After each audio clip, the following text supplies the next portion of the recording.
So our entire group flew in from all different parts of the globe, arriving on Saturday. Sunday we would have an orientation day, which was just fantastic in and around Tokyo. But Monday we'd begin our first full day of our Japanese study mission at GC Dental. My wife walked in the door 15 minutes later after I sent the email. I said, she's been to Japan many times with me. She's very busy as well. Do you want to go to Japan with Norman Bodek? And she looked at me and said, yes, I want to go. Booked the tickets within 45 minutes. I came here, honestly, to walk in the shadow of this man, to learn. It was a once-in-a-lifetime opportunity. But what are you doing to me? How do I... GC Dental, just outside of the main part of Tokyo, specialized in making high-tech dental equipment. And boy, they were over the top. This place was flawless. We started off by getting a quick tour of their lab areas where they do a lot of trainings with doctors and dental hygienists. And we saw all the amazing equipment that they buy and the different labs that they had set up for all different types of training. Well, this is mostly for the dental doctors to practice. The question is, in Japan, why is everything so precise? And Noriko said, why not? So they just went through this door, and watch this door, how crazy it is. The stop is built into it. Look at this. See how that's built in, that lip, the rabbit all the way around? And when he went to go through the door, I go, wow, that door is so flawless. Look how tight all the tolerances are. I mean, it's really beautiful. Now go ahead and walk through that and see what happens, Jimmy. Look how this thing opens up, and it's just like magic. This is a stairwell. And this is an interior stairwell, not where everyone even goes. We decided not to take the elevator. Look at this. Why is why no graffiti, yeah. Why is everything so precise in Japan?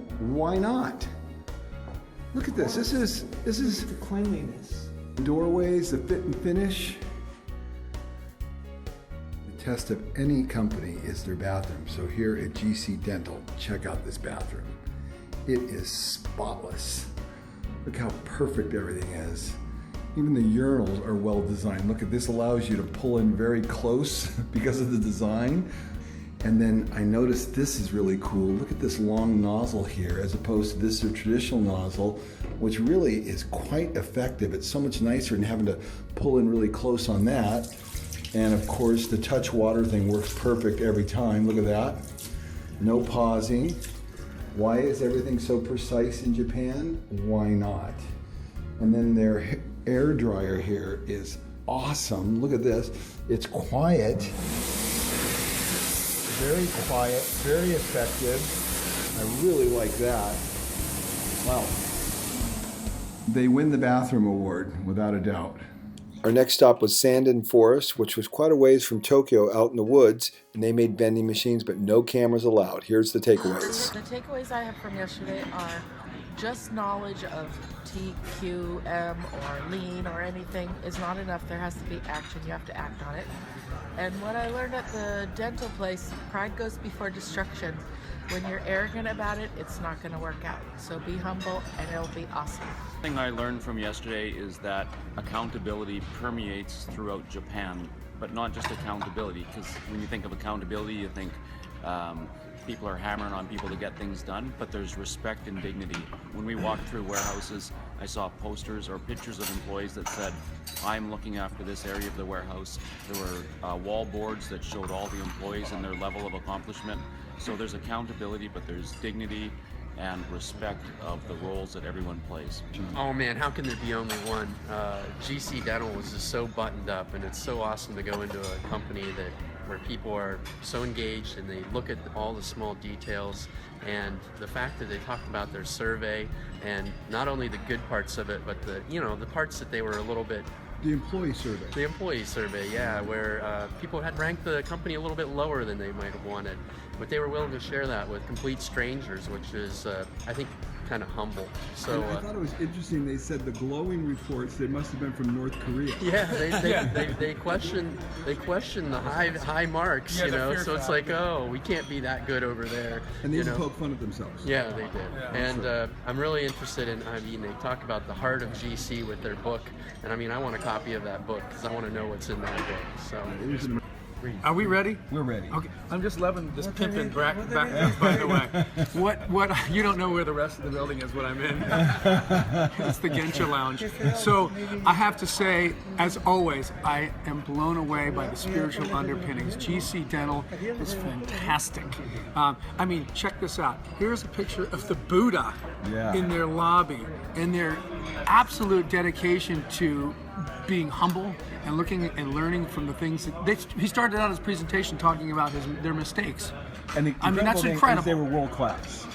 The place, I could not find anything anywhere in the building that was out of alignment that wasn't absolutely immaculate. And I was studying the whole place. Unbelievable. Crazy. Yeah. So that was it. And awesome. That was it. No question.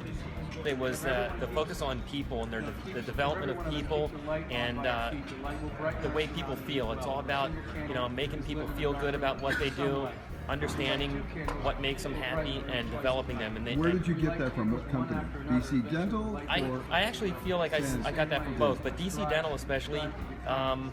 I'd say both. I mean, and it was visible too at Sadin because they had pictures on the wall of the people, and it talked about it showed their level of knowledge and awards that they may have received, area ownership. So there was definitely some sense of pride because they own this area, and then there was recognition of that person for what they've done in those areas and themselves to develop. Well, Joe took my number one takeaway, which was the training. A sales guy trains for 3 years before he actually gets in the position he was hired for. 3 years of training. 3 years to get into doing your job of doing sales. You train for 2 days a week and then work inside the company for 3 years. Do that continuously for 3 years, and then you get to go and do what you were hired for in sales after 3 years. The other thing that blew me away is the long-term vision. These companies have like a 100-year vision. It's crazy. Like 20 years to 100 years they're looking out. And somebody commented about at Toyota, they were saying, the leadership said, we want to have a car that drives from Los LA Angeles to New York on one tank of gas. What vision? The idea that it's unachievable, you'd think, but they're getting closer and closer to it. So it's that kind of long-term thinking that's unbelievable. I say you just tow a big gas tank behind it and you got it. It's been overwhelming. It really has, all of the different things we've learned and seen. But I have to say, far and away above everything else is the interaction with people on the bus.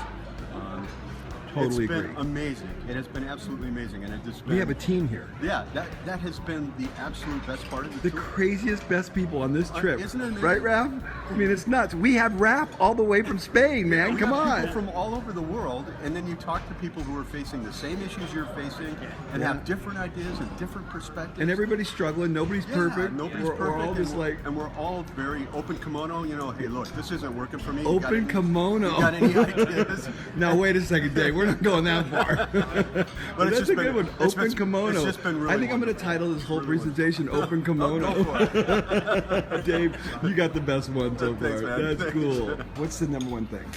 Number one thing for me from yesterday was employee satisfaction will guide you to customer satisfaction. And customer satisfaction so two were will tied guide together. you to success. So in other words, if the employees were satisfied, the customer is going to be satisfied. Yeah, sure. Because GC Dental, we were visiting them because of the quality, mainly continuous improvement, but they were very focused on quality. And they didn't talk about quality almost.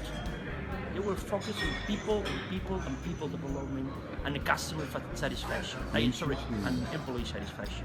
Awesome. It was Can really you sing awesome. for me? Because I know you're good at karaoke.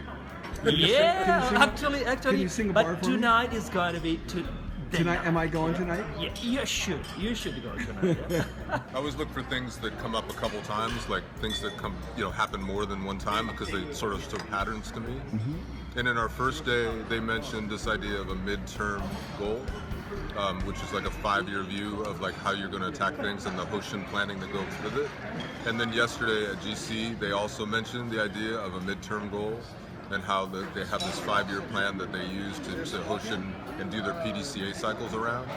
So I think the idea of having a good, clear vision for at least a 5-year goal, years, which could modify if you need to, but just having that good, clear vision that everybody understands where you're going, and then building your PDCA plans around it, so that you have a way to get to where you're going instead of just sort of, making small changes each day, but also having that bigger picture that gives you that vision.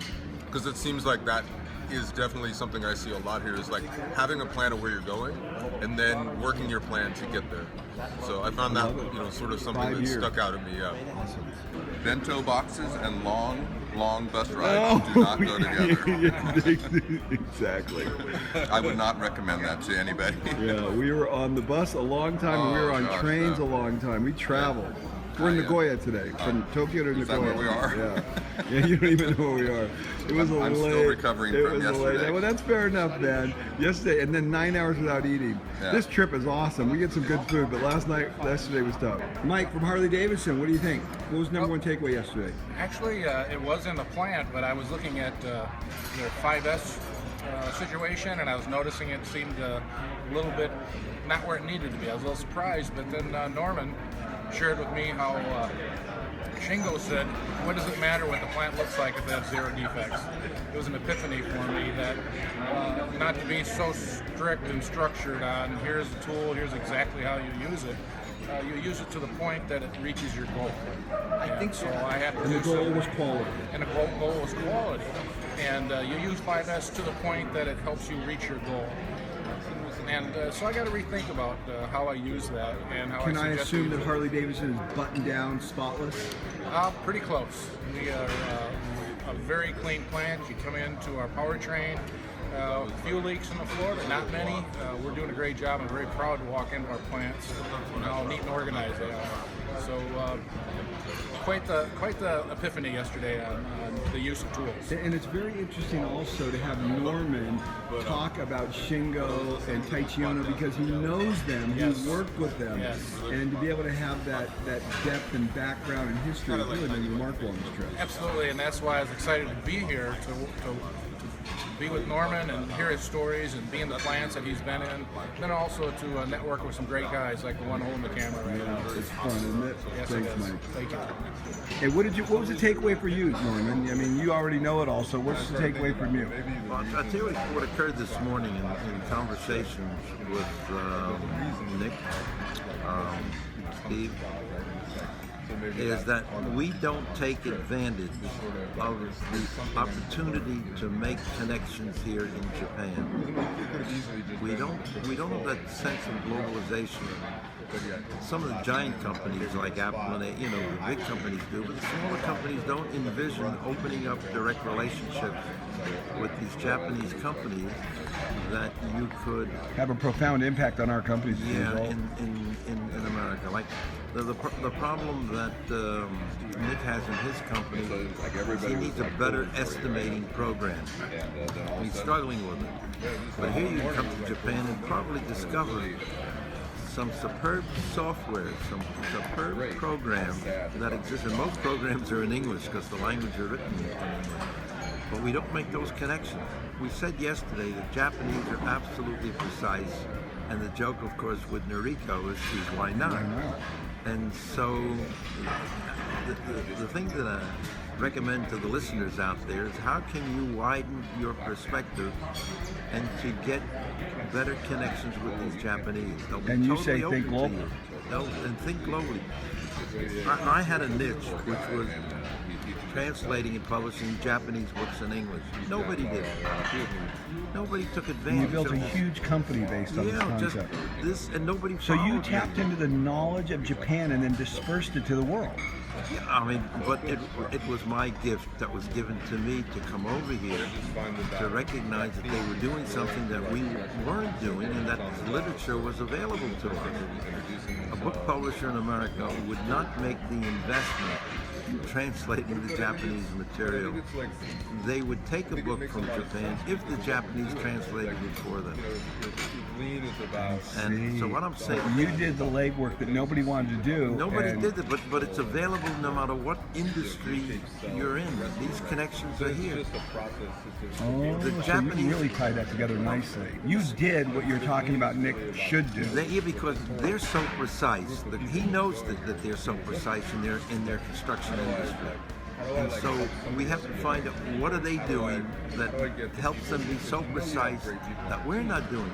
The only difficulty, of course, is the language barrier, but you can overcome that. That's easy. That's technical. That's easy. You just pick up the phone and call the president of the most exciting company in Japan, and maybe you get the assistant, and that's okay, because what's so unique here is that the assistant really is up to date with all the current information going on in the company.